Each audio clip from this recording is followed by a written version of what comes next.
looks like we've seen the last of our third partner for a while. All right, we are on the Smachos Rabbi Yochanan Rabbi Shimon Ben Lakish on Daf Tes Vav Halacha. I did figure it out today. Let's start from the Mishnah again. Halacha Vav. Somebody who took an oath not to derive any benefit from his friend Lifnei Shvis before Shemitah begins. He took the oath before Shemitah. Lo yoreh toch sadeu, he may not go into the guy's field. Vein oicho, and he can't eat even minanoitos, even from things which are growing, inclining outside the field, because they're all considered to be from the field. Over Shvis, in Shemitah itself, lo yoreh toch sadeu, he may not go down into the guy's field. Avlochel minanoitos, but he can eat from those which are inclined out over the field, because that he doesn't have to use the field for.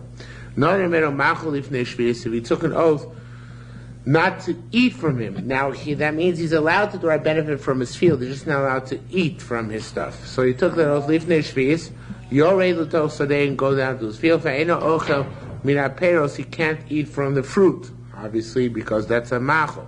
But shvis and shmita, yorei, he can go down but ochel and eat as well. Now, why can't he go down to the field during Shemitah? Because he did, even though he can go down for the purpose of taking food, but to tarry there, he might sit down, he might have a good time, so that's no good. Okay? Now, the next machlok is, so that's not going over again.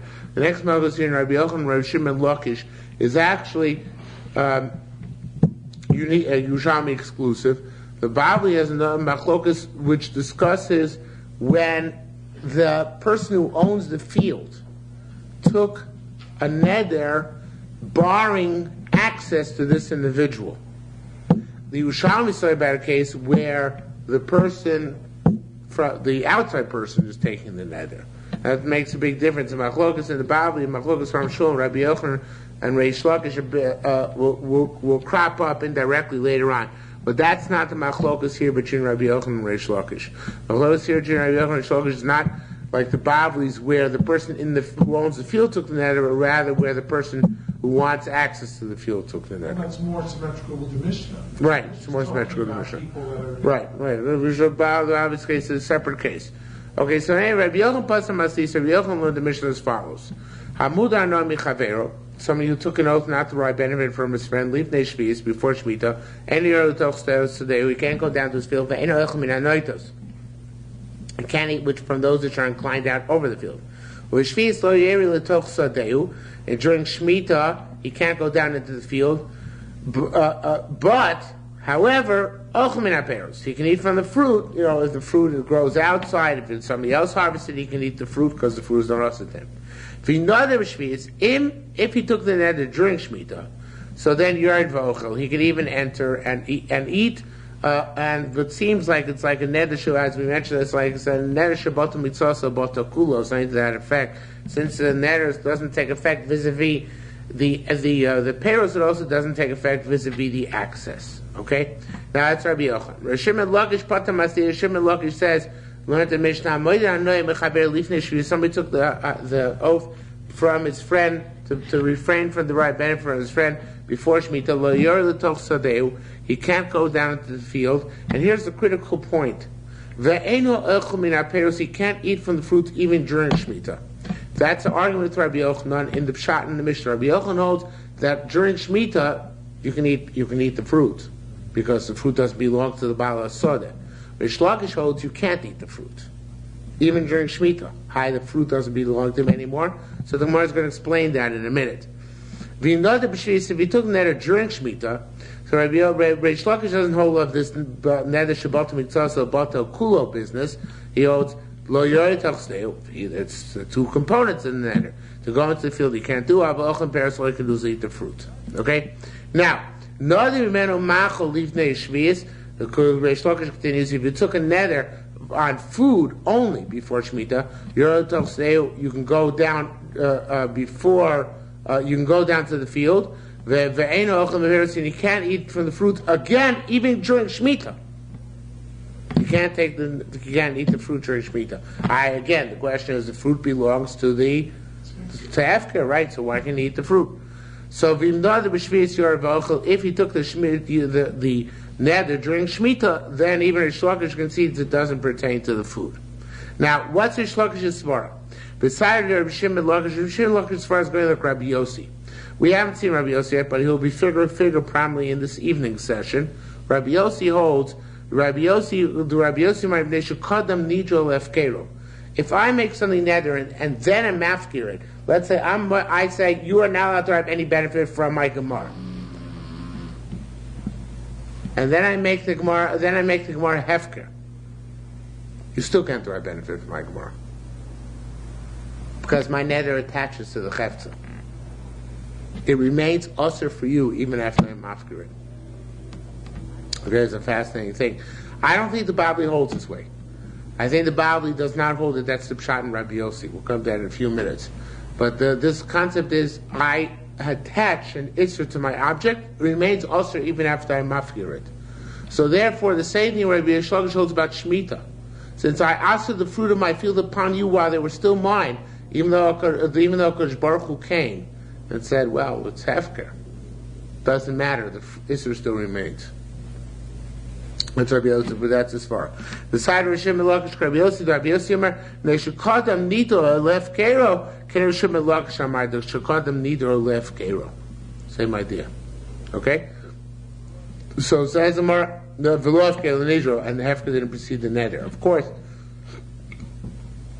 it was the other way around. If the Hefker preceded the Neder, then the Neder is null and void. That's why if the guy took a Neder not to derive any benefit during Shemitah, so then the neder is null and void because it's already hefker. It never takes effect because it's not even his to begin with. How could he usher you on something that doesn't belong to him?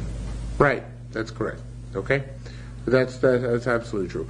Now the thing is, it could be that this same machlokas would be in sync with the Babli's machlokas. I don't know, where it's the guy in the field taking the neder, right?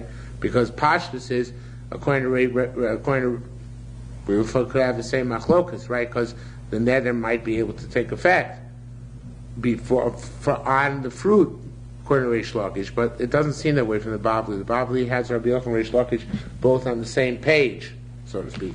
Rabbi Yochanan and Rish Lakish there don't have the disagreement. And over there they both hold that if the guy who's in the field takes the neder, so it says here,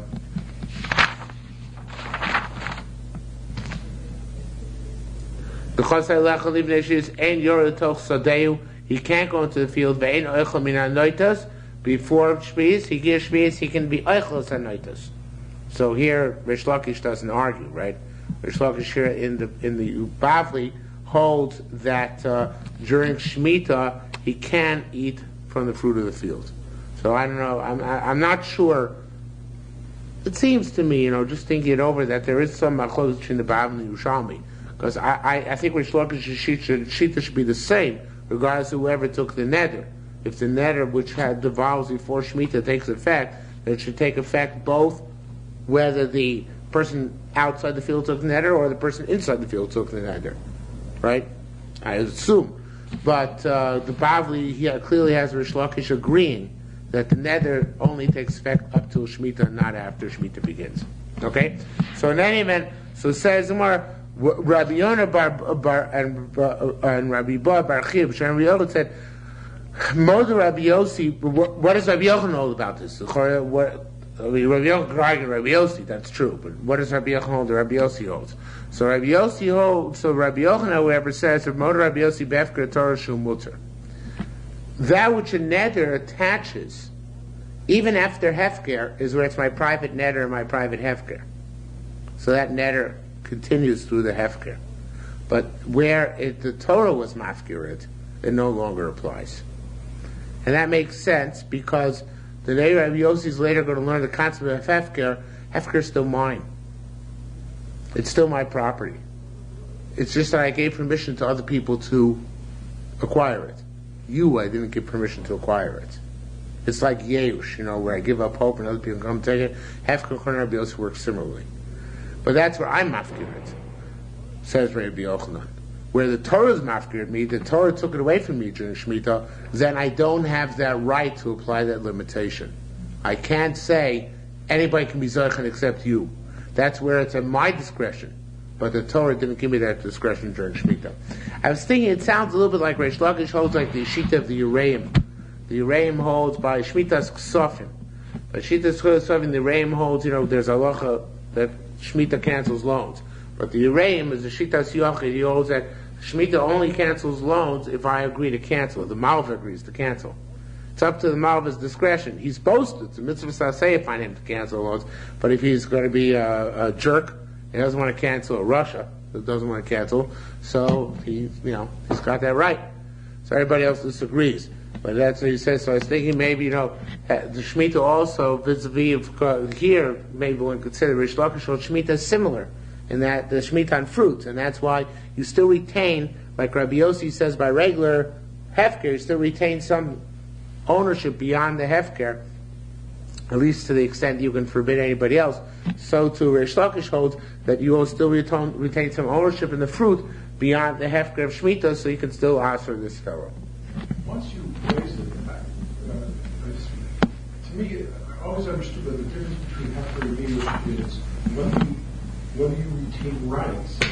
When you Yerush, you retain rights until somebody else acquires it.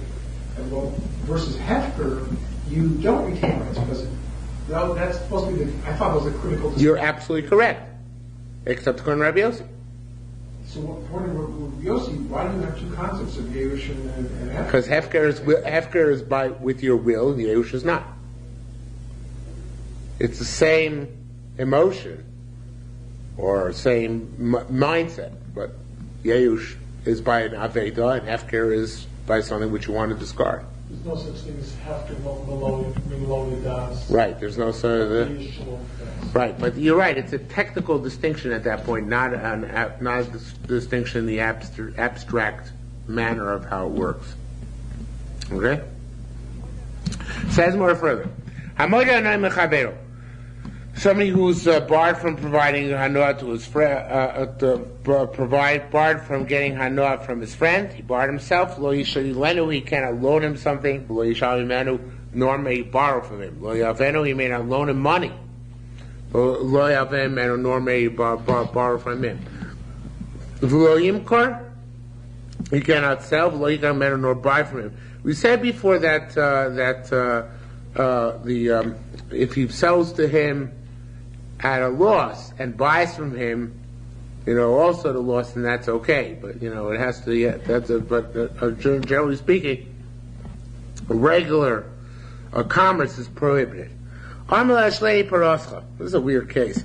A guy says, "Stam," to another individual. Reuben says to Shimon, they're not yet in a state of neder. Hashem parasa, loan me your cow or your bull, whatever, your cow. Almost they said, "Ain't a pnuya, it's not free." So the guy wanted to borrow was very upset. He said, "Koinam sadi she'eni chorish b'lo. My field is prohibited, that I'm never going to plow with your cow in it. In other words, I wouldn't stoop to borrow your cow, you jerk." So darko lachrosh, if he normally plows his own field, he's not allowed to plow his field. But he's allowed to hire other people to use that guy's cow to plow in his field. Or benefiting from the use of that cow. Right, but doesn't matter. His kavanah was that he's not going to use the cow. It's a technicality. However, if him ain't darko lachrosh, what if he doesn't plow? He's over that. He hires sharecroppers to plow. So hu v'chadam asurim, then his neder was intended not just for himself, but also for all his workers, and nobody's allowed to use that cow in his field. Okay? Says more ba'emer, kainam sadi sheina chayresh la'olam. It's coming to say that if he says kainam sadi sheina choresh la'olam, that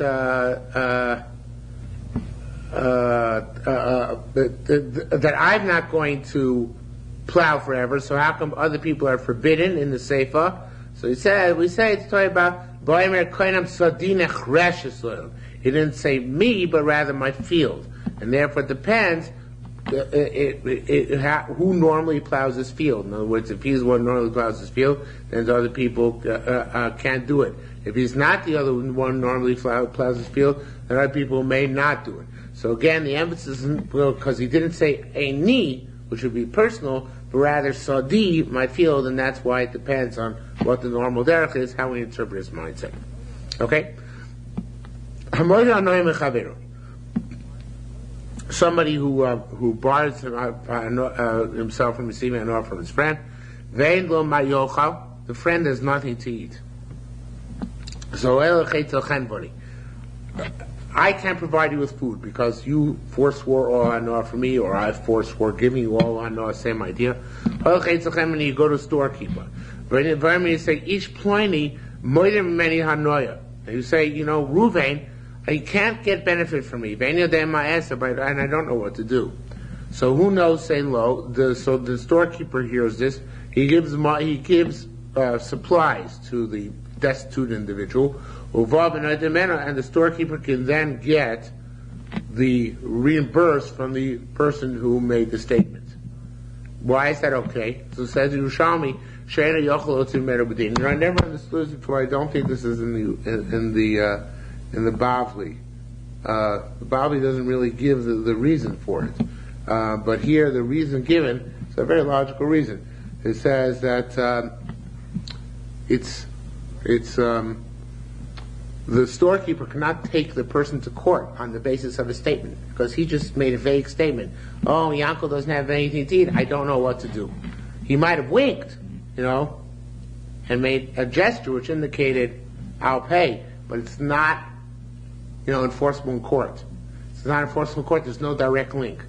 So therefore, Yankel is not receiving hana from the person from whom he's barred from receiving hana. That makes it legitimate. Okay? He's receiving hana from the storekeeper. Storekeeper was taking a bit of a chance. He knew obviously that things would work out for the best, but that's why it's permitted. Okay? Similar idea. Basically knows the guy who was forsworn hana had a house to build and a fence to mend, to build. So they liktor a field to harvest.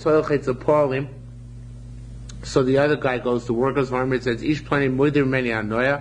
He can't derive any benefit from me. Beni of the MIS, I don't know what to do. Henosimo, they do the work. They come and get paid by this individual. So, okay, same principle.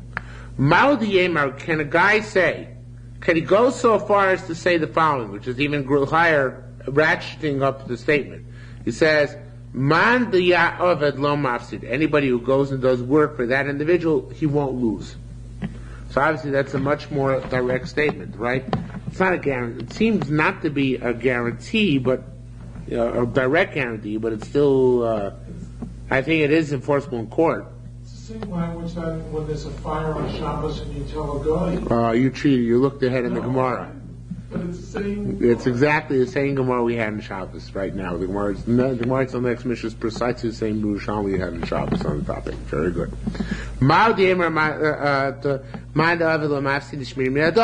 Let's hear from halachas of Shabbos. B'yoymei the Rabbi Yami. In the days of Rabbi Yami, Naflad Leika, fire fell Bakfar in the village. V'apik Rabbi Yami cruz b'shukoi. Rabbi Yami made a pronouncement in b'shukoi daramoy in the non-Jewish marketplaces. Farmers said, "Kol davar lo mafsid." Anybody who comes and puts out the fire is not going to lose. Rabbi Yossi, Kumar Rabbi Yossi. No, that's not right. Sakon habis. It was a dangerous situation. Says no, it was a dangerous situation. If you Rabbi Yami, even Rabbi Yami should put out the fire himself. Anytime there's a danger involved, we don't say let the goyim or the miners do the thing. It should be bigdoilim sheb Yisrael, not feel bigdoilim Yisrael, rather feel bigdoilim Yisrael. Even the Rosh Yeshiva and Rabbonim should get out there and put out the fire. So obviously it wasn't sakona, so therefore it's a right that you can say kol mechabein or mafsid or whatever similar lashon. Okay? Says the Gemara, Ma'aseh shnavlad leka b'chatzer Yosi ben Simoi b'sichin. Ma'aseh, where a fire fell in the courtyard of Yosi ben Simoi, who was in this town called Sichin. The other b'nei katzer shel tzipor, and the members of the non-Jewish army battalion in Tziporim came down L'chabosa to put it out. V'lo niachlem L'chabosa, he would not let them put it out. Armalan, so he said to them, Anichu l'gabai shibes chovo, let HaKadosh Baruch Hu, who's the collector, collect his debt. In other words, if I'm liable to pay this, that'll be my payment. Miyad, so a miracle occurred, Miyad kosher l'avanon, immediately the clouds because the sky was filled with clouds. Yarduk Shavim, and rain came down to Kibo and put out the fire, in order to show that he was a tzaddik, and obviously was nothing to be taken from him in that respect. Motzei Shabbos, now let's Motzei Shabbos. Shalko echad ve'echad me'em sela. Motzei Shabbos, he sent to every soldier a buck, l'fachru shlem, and to the general chamishim dinar. Amar Yechina said, Lo yatzarach la'asos kein, he didn't have to stop them from putting out the fire, because it was like they came on their own. It wasn't an amir la'akum mishum. Chad kuti hava migirei Rabbi Yonah. The certain guy who was the neighbor of Rabbi Yonah, Nachlat Leika bim Girusa, a fire fell in the neighborhood of Rabbi Yonah. Also, kuto appointment fire, so that guy wanted to go and put out the fire. V'lo shavka Rabbi Yonah did not allow him to do so. Amar Lei, so the guy said to him, Begadoch madlei, midi, or Begadloch midili, I think it actually is.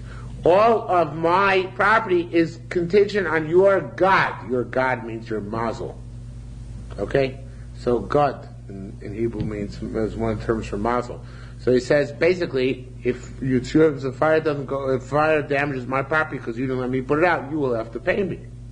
So Rabbi Yonah said, Armalei in, yes. Needless to say, Vishtaz of Kula, the entire neighborhood was saved. Okay, because obviously, he knew that what he was doing, Rabbi Yonah.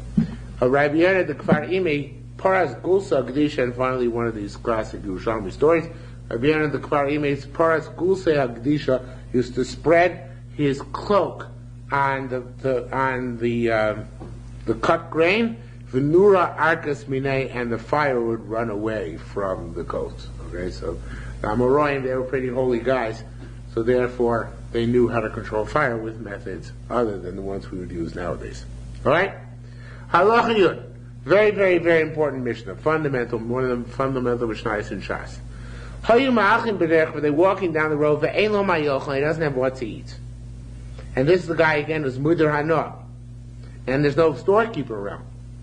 So now, nosim la'acherim, l'shem matana, the guy who's Mudar Hanoah, who can't provide him Hanoah, gives it to other people in the group for the purpose of matana. Va'alon noitel va'oichel, and that guy can take the food and eat it, umuter, and that's okay.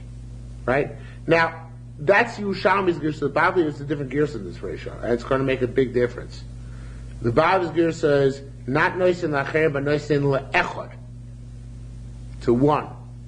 L'shem matana, like it says here, va'la muterba, and the other guy can take it, muterba, he's permitted, not noitel v'oichel. There's a difference. In the Mishnah here it says about Yerushalmi, it says acher, plural. The Bavli it says echad, one other one. Also in the Mishnah here in the Yerushalmi it says here's acher, and the other guy takes it from the rock. Ba'alon noitel v'oichel. Not that the Yerushalmi, the Bavli says it's given to him by the person who received it as a gift. Okay? So in one case, it has to be given by an intermediary, that's the Bavli. Yerushalmi, this individual comes and takes it. That's going to make a difference. Okay? Trust me on that. We'll see in a minute. If there's nobody else, if nobody else is present with them, so then, meniach halasela, he puts it on a stone, or a goder, or on a fence. V'omer, and he says, Harei hein mufkoden, they are hefker, l'chol mishiyach, whatsoever wants. V'alon notel v'ochel, the other individual takes. Rabbi Yossi, Rabbi Yossi forbids this. And this is Rabbi Yossi we had earlier this evening, and now we're going to discuss him in some place. Tana, Rabbi Meir Omer, Meir says, Kevin Shot, the mafkir, once a person makes something hefker, yot a davar mishusa. It's left as his possession. Rabbi Yossi Omer, Ein hefker yotzei min tachas yad bailim ela b'schia. It ain't over until it's over, right? Till the guy picks it up, whoever picks it up. Okay? It's a very basic difference. That's what I told you before. Rabbanan, the way we paskin, or Meir says, hefker is immediate. I immediately lose all ownership. Rabbi Yossi, hefker only takes place when, it's hefker immediately, but the ownership is retained until the other guy picks it up. So you can selectively decide who it's going to remain hefker. We're going to see about that. That's going to be an issue.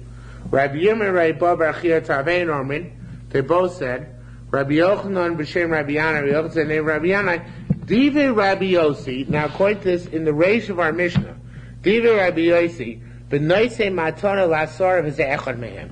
Now, the Bavli learns Rabbi Yossi only argues on the Seifa, where there's nobody else there, except him and the guy who's Mudar on Noah. When you can put it on the rock, Rabbanan Meir holds yes, Rabbi Yossi holds no. But the Yerushalmi learns, based on its girsa, that there's a machlokas in the Reisha as well. Because the Reisha is talking about, remember, according to the Bavli Yerushalmi, there are many other people there, right? There are acherim, right? And you're giving it to them. Not to, when the Bavli, remember the sequence of Bavli, you give it to one other guy, and that other guy gives it to the guy who's moved around Noah. Which even Rabbi Yossi agrees to know, it's good. But the Bavli would have no problem, would say Rabbi Yossi doesn't argue the ratio. Because Rabbi Yossi also, if I give it to Matana to somebody else, then whatever Nedarim I had riding on it fall off, and that guy can give it as a Matana to a third individual. Right? Then Rabbi Yossi wouldn't argue on that. But according to the Yerushalmi's version of the ratio, we're talking about a case where you give it to many other people as a gift, and that one is the one who comes and takes it, the guy who's Mudar on Noah. Not given to him by a third party, but rather halon noita v'oichel. But Rabbi Yossi is going to argue on this. That's what the Yerushalmi is saying. They're giving it to 10 people. If this guy is one of them, doesn't make it mutter. Because it's as if if this is the guy who then, among the 10 who picks it up, it's as if you gave it to him. Right? Because Rabbi Yossi holds hefker is yours until the other guy picks it up. Once the other guy picks it up, it's as if he's acquiring it directly from you. You see that? And see how Rabbi Yossi must argue on that? That's what Yerushalmi is saying here. So Ridbaz, I'm telling you. Is giving it to the 10 people as if you're giving it, you said it making it as a gift. It sounds more like it's making it hefker. It's hefker to 10, right. It's like we just said before, it's hefker to 10 people, right? So that's what we're saying. It's the ratio is like giving a gift to 10 people, and this guy is one of them, and that's awesome. According to Rabbi Yossi. Okay? That's the way with Bazin, the Mashbiach changes the gears in order to make the Yerushalmi agree with the Bavli. I don't see any point in doing that. It seems quite clearly like that's machlokas. Now, Hifkir Sadeh. Now we're going to digress for a minute. Hifkir Sadeh. What if you're mafkir your field? East tiny closer bow. There's those who say you can renege on it. These tiny ain't a closer your bow. Some say you can't renege on it. Rabbi Chizkiah, Rabbi Avo, B'Shem Rabbi Shimon said, "Man damar choizer." He said, "Reneg, Rabbi Yossi," because it's still yours. Man damar ain't a choizer. He who said you can't reneg, Rabbi Meir. That's like Rabbi Meir. Now, what's the difference? Even if he can't be what's the difference if he can be choizer or not? Let him just reacquire it, right? Hefker can just reacquire it. So it says, "My tell you nafnis. Hadamra hefker Rabbi Yossi chayv and meisters. Hefker Rabbi Yossi is chayv and meister because it's still yours. You have to meister it if you get it. If not, in other words, if you take it back, you're really not reacquiring it. You're a chayzer mina hefker because it was always yours in in theory." I don't know if in theory is the right word. Absolutely, until somebody picks up. So even though we hold hefker's potter min ha'maisrus, it's not for you. If you are mafkir something and then picked it up later on, again, it doesn't. It's your field. I'm sorry about here. You mafkir your field and then later on reacquired it. according to Rabbi Yossi, it's not a new acquisition, and in the meantime it became Potter Min HaMaisrus. No, you're just taking back the permission you gave to everybody else to be Zoicha. And you're reneging on your original, permission. And therefore, it's never truly hefker, and that's why you have to take off Maisrus. It sounds like it has the potential to be hefker, but the hefker is not actualized until someone... Right, it's like that effect. Right. Dharma teacher is hefker Rabbi Yossi Chai Maisrus. Ma'amar, no, it's a little bit cryptic, this line. Ma'amar hefker, did he say it's hefker? Lo matona. That's the Pashup shot. But according to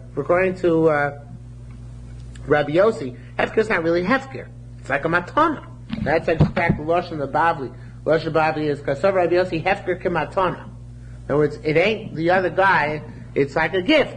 It's a gift to mankind in general. But it's a gift, and therefore until it's given away, so it's still considered to be mine. Now the Ritbaz learns it slightly differently. The Ritbaz has a nice lomdish explanation here. The Ritbaz learns that there's a question here which he wants to explain it more based on the question: why hefker patters from Meiser? Does hefker patter from Meiser because of it's not shomer anymore, it's not preserved, or because yara kol shavim bo, everybody is now equivalent in it, everybody has equal rights in it. So if you hold that hefker is because of Eino Shomor, then that applies to which one would apply to Rabbi Yossi's case? Yeah, now that I'm looking at it, I don't think it's such a great explanation. He wants to say that according to Rabbi Yossi, if you hold that the brisa of hefker is because it's not nishmar, because it has no bilim, so this still has a bilim. If you hold that hefker is because everybody has equal rights to it, so now everybody has equal rights to it. That's not true. Even if you hold the hefker like Yossi, it's still not shamor. So I'm not sure I like it. I wrote, when I wrote it to some of my notes, when I wrote, I don't like read Bad's Pshat because it's not so clear in the book. But, so therefore, I wrote that I like the Mashbiach's Pshat better, so I'm reading from what I wrote in my notes, that Hefker Rabbi Yossi is still Chayv and Meiser. There's yet another Pshat that I said before. I said before Pshat that Hefker, the Pashup Pshat I said before is that Ma'amar Hefker Lo Matana. That Rabbi Yossi doesn't hold that Hefker is really Hefker, he holds it's like a Matana, and that's why it's Chayv and Meiser. But the Shpiel says another Pshat, which I think is nice also. He says, there are two types of Hefker even called Rabbi Yossi. There's one Hefker where I may say it's Hefker. There's another type of Hefker, which is based on some Sugis Melbasa, where I say, I'm giving this as a gift to Reuven. What happens is if Reuven says, oh, no, I don't want your gift. I reject your gift. So in that case, there's a Sugis Melbasa, I don't know if we pass it like this, I didn't look it up, but the Sugis Melbasa says that field becomes Hefker. Because I don't want it, and you don't want it, so now it becomes Hefker. So in that case, he wants to say, the Mashbiach, that when does Rabbi Yossi hold Hefker has to retain ownership, where I left it open-ended, which basically means it's still mine until somebody comes along and takes it. But if I didn't leave it open-ended, I actually directed my field at a certain person. I said, I'm giving his matana to so-and-so. And then that guy doesn't take it. Then that's true Hefker. Even according to Rabbi Yossi. Because he tried to dump ownership. He actually got rid of his ownership. He gave it away. The other guy refused to take it, which is his prerogative. He doesn't have to actually take it. He didn't make a kinyan though. Right, so that's the thing. That I don't remember how we passed it. My feeling and my suspicion that we passed it in Sugi actually that it just reverts the original owner. But the way he wants to learn it is that we can contrive a case, which even Rabbi Yossi would agree that it's mamish hefker, because I didn't just give permission to everybody to come and take it, but rather I actually dumped my ownership somehow. Okay? So that would be, in that case, even Rabbi Yossi would agree that a matana, which didn't come to fruition, according to Mashbiach's Pshat, even Rabbi Yossi would agree that it's potter mina maisrus. I understand if he said, if you don't want it, then I'm making it hefker. Yeah. But he didn't say that. He just didn't say anything. Okay, yeah, now that I'm looking at it again, tonight, I think the Pashim Shach I said for is really the best Pshat. And Rabbi Yossi holds it. Rabbi Yossi's Hefker is now we call Hefker. It's really a Matana, and therefore it's not part of our Meisers. Of course, Rabbi Yossi would hold there is a real Hefker. It was a field which was never owned, right? Let's say they conquered, the part of Eretz Yisrael which had not been conquered before, became part of the Jewish nation, wasn't owned by anybody yet, nobody staked the homestead, act there. So then, that would be true Hefker. And anything which grows there would not be Chayv and Meisers. So that might be a case. Nowadays you have cases like that, land in the state, which is owned by Arabs, or grows wild. Let's say that's why most sabras are not Chayv and Meisers, because most people sabras trees are not owned by people, right? So things like nobody wants to own a cactus plant. So therefore you have, so that's a case in which you have something which is true Hefker, and not Chayv and Meisers. Actually, it's when Barak says... I knew something was coming. I was just waiting for the comment. And Arafat says, no, I don't want it. Right, that was the case, right. That would be the case, right. No, it's going to happen in South Lebanon. That's going to happen. Asa Rabbi Yaakov Baracha B'Shem Hashem Elohim said, Hefker Rabbi Yossi V'chayev B'Meisrus. The Hefker, according to Rabbi Yossi, is Chayev B'Meisrus. Taman Amar, says Amar, wait a minute. That's nice, but Taman Amar over there, I don't know where Taman is, maybe in Bavel. They said Hefker Rabbi Yossi Ve'eno Chayev B'Meisrus. There's Hefker Rabbi Yossi, it's not Chayev B'Meisrus. So how do we learn that? Right? So we have a contradiction or a machlokas. So says Gemara, what's the basis for the opinion that even Rabbi Yossi, his Hefker is not Chayev B'Meisrus? So like I said in the name of Ridbaz before, although it's hard to fit in his Mahal to the Gemara previously, but here certainly you see what the Ridbaz is saying. The parameter Meiser applies when Levi has no Nachla, and you're giving me something from your Nachla, then there's Meiser. From that which you have and he doesn't have, you have to give him. So that precludes Hefker, where he also has a right to it. So even Rabbi Yossi's Hefker is part of Meises, right? Because Reish Lakish was saying, well, Rabbi Yossi's Hefker still belongs to somebody, so therefore, it's still Chayev and Meises. But Yochanan saying, no, it doesn't matter, even though it still belongs to somebody. So anybody can come and take it now. Everybody has the equal right to come and take hold of it, so therefore it is part of Meisers. Because he holds the parameter which exempts you from Meiser is not that it be ownerless, but that everybody has equal rights in it. Okay? So that's his parameter. And there's a couple words missing. It says Yotza Leket, V'chuli, it's part from Leket Shichon Peah. He Leket Shichon Peah, they're all the same, in that you wouldn't have to give it from this field. He Hefker, just like Hefker. Just like Hefker is part from Meiser, so it's part from Leket Shichon Peah.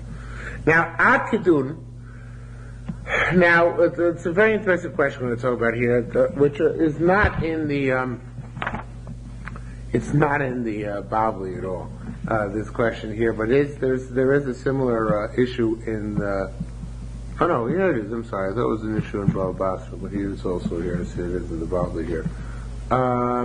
But not to the same extent that we have here in Yerushalmi. So in any event,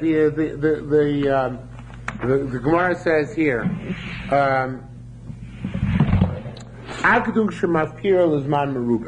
that makes now the feeling of Ryan changes gears here slightly. I'm not sure it's necessary, but I'll read you the way he has it. Stop. He throws in the word stop. What about Lizman Maruba? What about if he's mafkir for a long time but not permanently?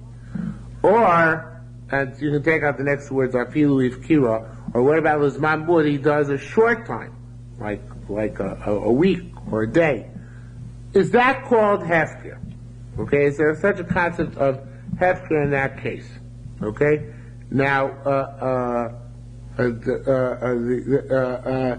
the nafkamina here, the issue is not according to Rabbi Yossi so much, according to Rabbi Meir. Rabbi Meir said, hefker is permanent hefker, right? And you will relinquish all rights. But what if I made a hefker lizman? You made something hefker for a week. Can you renege during that week? Or do you have to abide by what you said? Fair is fair. There is such a thing as hefker lizman, but you have to keep that time. But you can't renege halfway through the week, or whatever term of hefker you gave. So it says, let's hear from here. If you're Ushlosha Choser, really hefker according to marriage should be immediate and complete, but they made a special takana that for the first 3 days you can renege on hefker. So Gzeir D'Rabbanan, it's like hefker based in hefker. They changed the nature of hefker. And the reason why they did this is because Ramoyim, you have people who were tricksters who used to be mafkir their stuff and immediately be rezoiched. And then they say, I'm bought it from Meiser. Because I was mafkir it. I was zoichem in hefker, right? So therefore, Chacham said it's not hefker until you leave it hefker for 72 hours. I mean, it's not hefker for the first 72 hours. But to make it really hefker, it has to be hefker for 72 hours or more, which of course will give people time to hear about it, and you're going to be putting your field at risk, and therefore most people won't do it, right? If you can just put something out, be mafkin and take it immediately back, so sure. Yeah, okay. Boy, you looked ahead, yeah. So, let's hear from this case.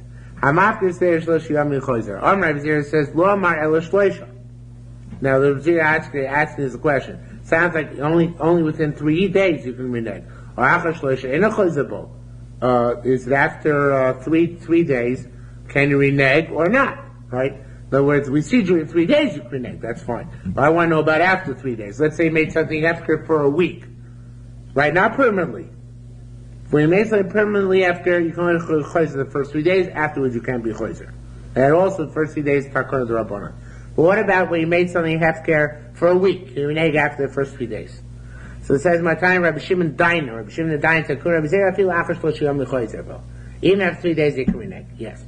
Amar leimi came with that. Amar lachar shlosh lechoizer bo. If you said that any time after 3 days, you can renege. Hu lachar shlosh lachar kam yom. There's no difference if it's immediately after 3 days or in several days after 3 days. Masnisim say Rabbi Zera, and this is a riot for Rabbi Zera's position, Rabbi Zera's conclusion on this. Bamed when Brisa says, Bamed var morim kshiv kirstam. When it's true when he made generic hefker. Mama sadi move keres yoim echad, Shabbos echad, Chodesh echad, Shana echad, Shavua echad, for 1 week, for 1 month, for 1 year, for 7 years. Ad shelo zocha ben hu ben acher, until somebody takes possession, either himself or somebody else. Yochlu lachzor bo. Okay, even before the Zman is up, he can renege on the deal. He can renege, not just reacquire. Reacquire is one thing, but he can push a renege on the deal. Say, I renounce my hefker. Because in hefker Zman, even Rabbi Meir agrees, that's like Rabbi Yossi, it doesn't really leave my rishus. Right? Because otherwise, after the time elapsed, how do I get it back? So it's always like a yo-yo. I toss it out, but I can take it back. So he holds, I can even take it back in the middle. Okay? I can take it back in the middle of the term. But what is the nature of hefker l'zman?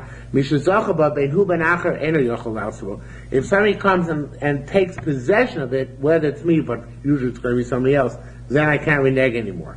That's the whole concept of hefker l'zman. Hefker l'zman means that I make something, I may give for a certain amount of time permission to anybody to come and to grab hold of it. It's like if I leave I have a shtickle on this in the Big Day Shesh. If I leave something out in my backyard, my backyard is actually not hefker, leave something out on the street.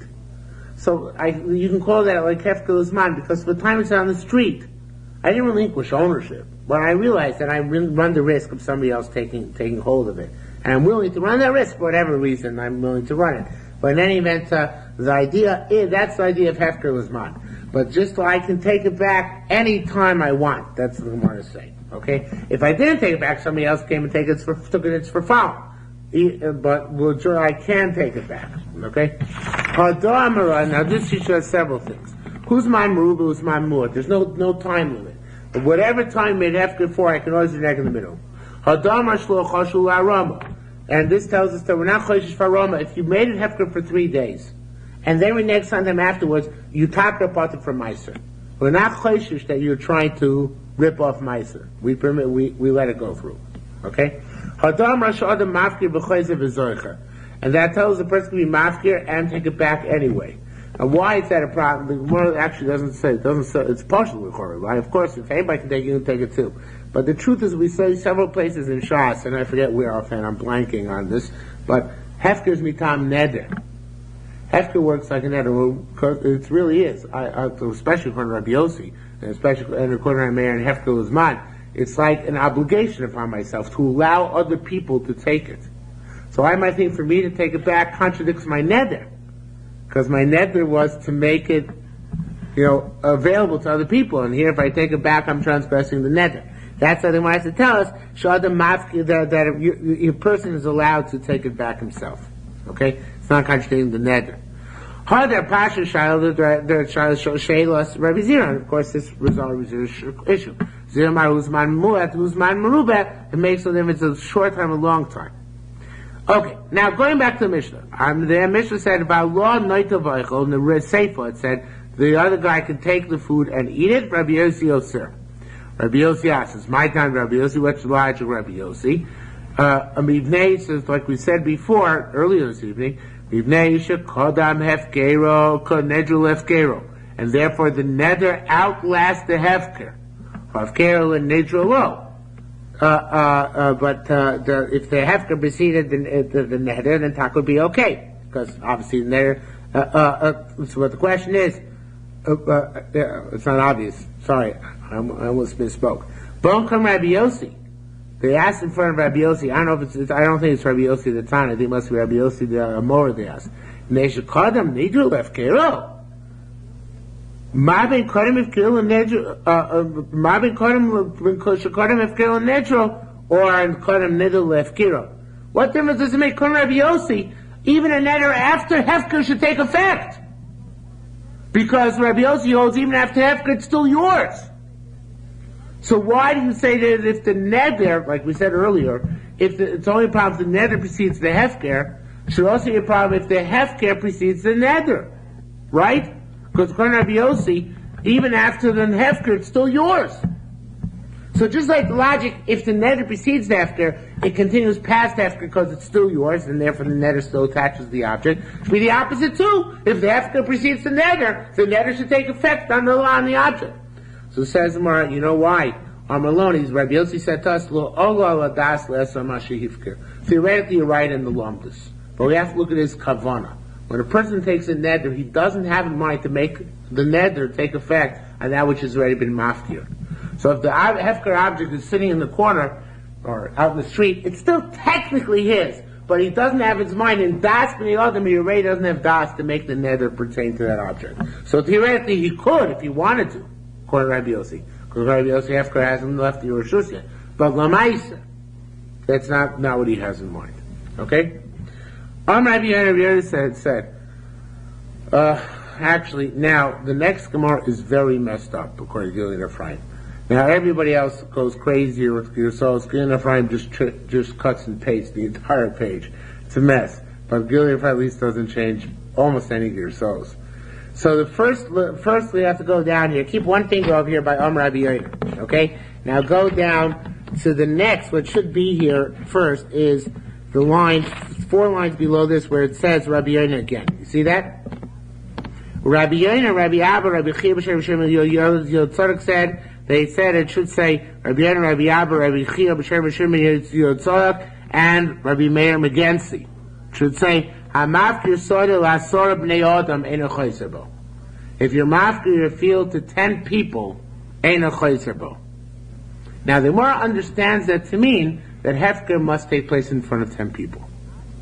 Rabbi Yossi said, Asi Kramer, that's a Kramer. Because Kramer holds hefker, you relinquish all ownership, right? So it's got to be like a public thing, like 10 people makes it public.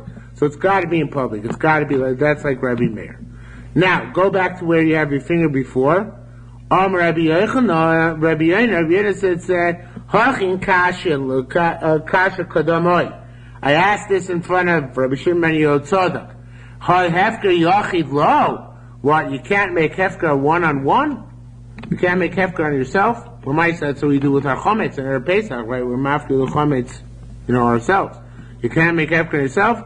What are you going to do with our Mishnah? It says explicitly in our Mishnah, it's one-on-one. Right? And it says, I'm mafkir, I put it on a rock, and the other guy can come and take it. It's not in front of 10 people in our Mishnah, right?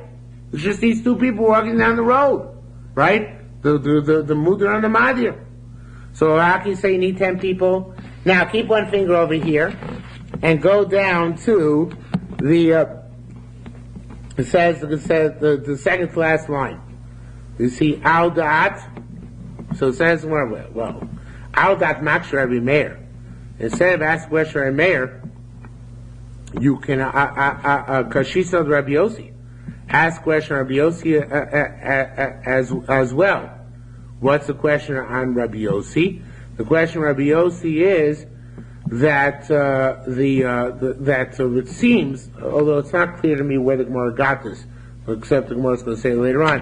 It seems Rabbi Yossi also, they learn, holds you need 3 people to make something hefker. So there aren't 3 people here either. Even Rabbi Yossi holds only 10, holds you have to have 3. Now the Gemara goes on and says, going back to where we were before, Rabbi Yossi Oser. One second. Yeah, so it says more, Rabbi Yossi Oser, Rabbi Yossi Asers. So, on my law, he said, Lo'asa daito lo'aser mashi hivkir. So he says, so he says, it sounds like, but according to Rabbi Yossi, it's only because our Mishnah, it's only because the neder preceded the hefker, but if the hefker preceded the neder, it would sound like it was okay. How come? We're the 3 people, it's only one-on-one. So it says more, again, the same idea before, but here with a different nuance. Enochanami could say, according to Rabbi Yossi, you're talking need 3 people to be mafkir. Hefker without 3 doesn't really work. But Rabbi Yossi holds a different svara here in our Mishnah. The reason why if your hefker preceded your neder, even if it's solo, one-on-one, it works, it's not because the hefker works halachically, but rather, das le'esor masha hifkir. Once he made it hefker, once he relinquished ownership psychologically, even if halachically it doesn't work, that's enough that his neder afterwards is not going to take effect. So your kasha was that sounds like Rabbi Yossi only asks because the neder preceded the hefker. But if the hefker preceded the neder, even on a one-on-one situation, it's the neder doesn't apply. It's not valid if there isn't 3. That's why you're right, it's not valid hefker if there isn't 3. But psychologically, a person doesn't have in mind to aser something once he makes it hefker, even if it's not a truly valid halachic hefker. Okay? So it says the Gemara. Now, the only lines we have left now to go to are Rabbi Mana Boy, which was the 3rd line from the bottom. Oh, no, not yet. We're still not finished with messing around here. Now, over here we have to put in the last line. So it says, you know what? Let's go back to our mayor. So you had difficult our mayor. Do you talk and need 10 people? Hi, whatever our Mishnah? No, it says, Marta Lasora. What do we say that Amafki Lasora? It means Lifnei Asora, means you can make hefker to 10 people. You don't need 10 people to make hefker. You make something hefker to 10 people. You take a group of 10 people and say, well, you were mentioned before, I'm making this hefker to you 10 guys. Even though it's not hefker to the rest of the world. And that's actually a machlokas, throughout Shas, between Beisom and Shami, if hefker laniim, hefker, or hefker, it also has to be hefker la'ashirim. But it could be included, Beisom also has to be hefker also la'ashirim. But it could be I can select the group. At least our mayor holds I can select the group to whom I can make it hefker. Okay? Now we go back to Rabbi Mana, the 3rd line. Trust me, I know it's been hard to follow, but we've seen every line on the page. Every line on the page has been accounted for. Rabbi Mana boy, Mata Marta L'Shloisha, Lifnei Shloisha. So what about that which we know you need 3 for hefker? Does that mean also it's to 3 people you make it hefker, but really it's to make it hefker to 3, or does it mean that hefker taka test to take place in front of 3 people? So it says tomorrow, now top of the next page, Malaysia, he said, if kira b'fnei shnai, there's a difference between mafkir between in front of 2 or 3 people. If kira b'fnei shnayim choyse bo v'chai b'maisus. If you're mafkir in front of 2 people, you can still renege, and therefore it's still chai b'maisus. B'fnei shloisha, in front of 3 people, eino choyse bo, you can no longer renege, and therefore you're patur min ha-maisrus. Even if you get it again, take it back. You can't renege. Now, this is, of course, in Rabbi Meir, not in Rabbi Yossi. So Rabbi Yossi, it's always still yours until somebody else is zocher. But in Rabbi Meir, it's a nafkamina. Mafkin, from 2 people can still renege, according to 3 people can't renege anymore. Now, It's like a basin. it's like a basin. Now, the Ritbaz brings down, of course, this is in the Bible explicitly, that you can be mafkir in front of 1 person, right? The Gemara in the Bible says, "Shum levi amar dvarto afilu be'echad avi hefker," right? And he says, why do you need 3? Not because of a basin, he says here, but rather because she has shnayim me'edim ve'echad zoicha. 2 people eat and 1 that gets the schus in it. But the Ritbaz says, Mistam the Yerushalmi also agrees that hefker in front of 1 person is hefker, if he really wants to be mafkirid, such as the case of Chometz or Pesach, right? Just that for monetary issues where Choshen Mishpat is relevant, then you have to have actually either 2 or 3 people. Mistam the Yerushalmi agrees that 1 person would be enough for Isser Beheter, like Or Chaim and Chometz and stuff like that. Okay. That was a hard Gemara tonight, but at least I was awake. I don't know if it's better if I'm awake or better if I'm asleep. Okay. Hashutrim should know that I know zemizeh. Let's just go a little further. Shutrim which are invited I know from each other. Asur likonas l'chotzer. Now this is Dr. Spidel's favorite sugya in all of Shas, of course, Breira. Shutrim should know that I know zemizeh. Asur likonas l'chotzer. They can't go into their common yard because they're in Modar Nor. Rabbi Elazar ben Yaakov no, zenich las toch shlo, zenich las toch shlo, it's Breira. Each guy goes into his half and says, this is my half, I can go into it. Now, the Ritbaz says it's not like all other Breiros in Shas. All Breiros in Shas, it's taka real Breira. But here, this Breira works, even according to the way Paskin normally is, Breira doesn't work by Doraisa, only by the Rabbanos. But here, the Breira is contingent on Das B'nai Adam. We say, when he made the neder, this was his mindset. So this type of Breira can work even if we say Breira normally doesn't work. But in neder, since neder, even though it's the right, so it's taken into account mindset, so here Breira can work as well. Okay? So that's a shot what his mindset was when he took the neder. So, Shnei Masurim Milamid Rechaim V'Tanur. Neither of them could put their millstones or an oven, or Legado, Tarnigoyim, or grow hens, chicks there. What if only 1 of them had forsworn benefit? He can't enter the field. Razmi Yaakov said, it's still there. We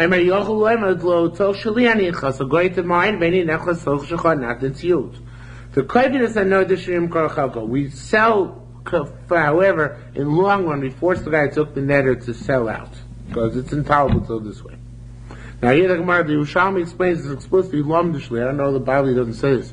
Rabbi Amri, Kol Tevach v'Tevach, Shoshut Finu.